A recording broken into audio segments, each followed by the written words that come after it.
Sellel aastal me otsustasime, et me anname eripreemia tegevuse eest, mille mõju ulatub ajaliselt ja ruumiliselt palju kaugemale ühest disainiobjektist.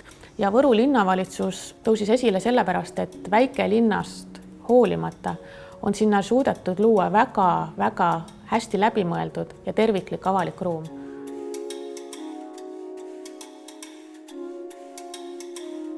Võru linna suur eesmärk on parim elukeskkond meie oma linna inimesele, et kõik, kes on siia elama tulnud, selle otsuse teinud ja siia jäänud, et see eesmärk ongi nagu selline, et kui on privaatsed individuaalkoduaiad, eks ju, et siis meie nagu panustame igapäevaselt sellele, et see linnaruum ongi sul see üks suur koduaed.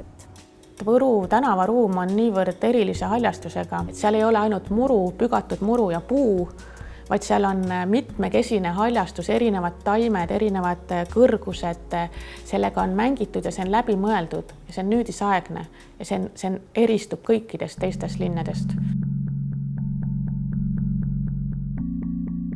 Linn on julgenud mõelda suurelt, tal on olnud tervikpilt ees ja ta on teinud väga olulised avaliku ruumi teljed, ühendanud omavahel järve, keskväljaku ja selle Koreli oja.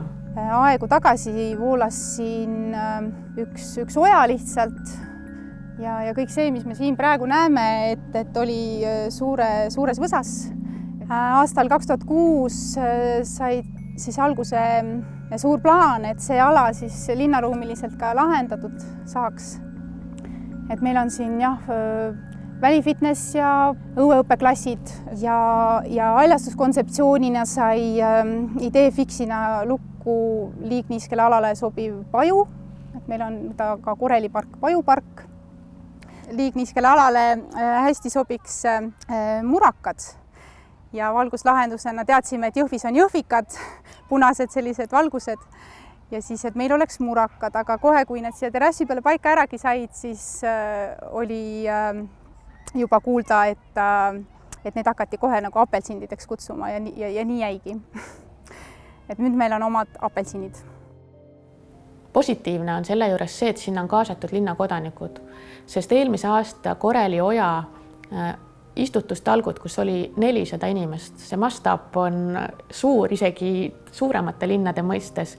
Ja siin on täpselt see, milles me tahame ka Võru linnavalitsust kiita, on see just, et nad kaasatakse inimesi sinna rohkem ja püütakse nendest teha ka see ruumi looja.